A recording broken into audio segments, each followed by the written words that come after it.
அனைவருக்கும் வணக்கம். லாசா ராமாமிர்தம் அவர்களின் வாழ்வும் பணியும் என்பது கட்டுரையின் தலைப்பு. முன்னுரை. 20ஆம் நூற்றாண்டில் பல்வேறு இலக்கிய வடிவங்களை படைத்து தமிழன்னைக்கு பெருமை சேர்த்தவர்களுள் ஒருவராகவும், மணிக்கொடி காலத்தில் இருந்து படைப்புகள் படைக்கும் தமிழ் எழுத்தாளர்களில் ஒருவராகவும் விளங்கக்கூடிய லாசா ராமாமிர்தம் 200க்கும் மேற்பட்ட சிறுகதை, நாவல், வாழ்க்கை வரலாற்று நூல்கள் உட்பட பல நூல்களை எழுதியுள்ளார். அவற்றை பற்றி இக்கட்டுரையின் பால் காண்போம். பிறப்பு.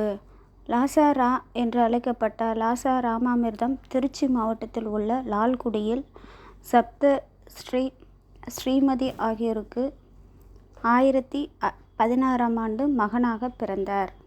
இவருக்கு ஹைமாவதி என்ற மனைவியும் 4 மகன்களும் 1 மகளும் உள்ளனர். இலக்கிய உலகில் தனது 18வது வயதில் லாசா ராமாமிர்தம் முதலாக எழுதிய கதையை வெளியிட்டார்.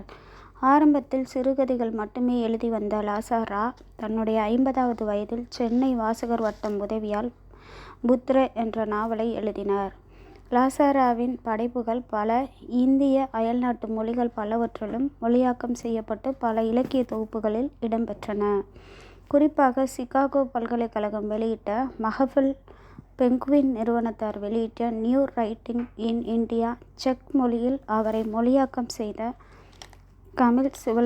கபில் சிபலபிள் என்ற தமிழ் ஆய்வாளர் சுதந்திர இந்தியாவின் முக்கிய எழுத்தாளர்களில் ஒருவராக லாசா ராவை கூறினார். படைப்புகள்.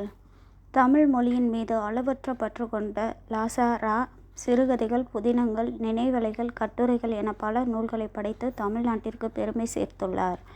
சிந்தா நதி, பார்க்கடல் என்ற 2 நினைவலைகளையும், முற்று பெறாத தேடல், உண்மையான தரிசனம் என்ற 2 கட்டுரைகளையும் படைத்து அளித்துள்ளார். இவருடைய பார்க்கடல் என்ற படைப்பு தலையாயதாக கருதப்பட்டது. புத்ர மற்றும் அபிதா நாவல்கள் மொழிநடையால் தனிச்சிறப்பை பெற்றன. கட்டுரை நூலான சிந்தா நதி அவருடைய இயல்பான குறியீட்டு நடையில் பிரமிக்கத்தக்க விதத்தில் எழுதப்பட்ட ஒன்றாக கருதப்படுகிறது. இவருடைய படைப்புகள் நாட்டுடைமையாக்கப்பட்டு பல தமிழ் இணைய கல்விக் கழகத்தில் கிடைக்கும்படி செய்யப்பட்டுள்ளன. இதழ்கள் ஜனனி, பச்சை கனவு, கங்கா, அஞ்சலி, அலைகள், தயா, மீனோட்டம், உத்தராயணம், நேசம், புற்று, துளசி, என் பிரியமுள்ள சிநேகிதனுக்கு, அவள், விளிம்பில், அலைகள் என 19 சிறுகதை தொகுப்புகளை தந்துள்ளார். புதினங்கள். புத்ர, அபிதா, கல் சிரிக்கிறது, பிராயச்சித்தம், கழுகு, கேரளத்தில் எங்கோ போன்ற 6 புதினங்களை எழுதியுள்ளார். விருதுகள். 1989ஆம் ஆண்டில் எழுதிய சிந்தா நதி என்ற நூல் சாகித்ய அகாடமி விருதை பெற்றது. இச்செய்தி சுயசரிதை தினமணி கதிரில் தொடராக வெளியிடப்பட்டது. மறைவு. பல சிறப்புகளை பெற்ற லாசா ரா தமது 99வது வயதில் 2007ஆம் ஆண்டு அக்டோபர் 29ஆம் தேதி சென்னையில் மரணமடைந்தார். முடிவுரை. தமிழ்நாட்டில் பிறந்து தமிழுக்கு தொண்டாற்றிய லாசா ரா அவர்கள் சிறந்த தமிழ் எழுத்தாளராகவும் சிறுகதை, புதின எழுத்தாளராகவும் திகழ்ந்தார்.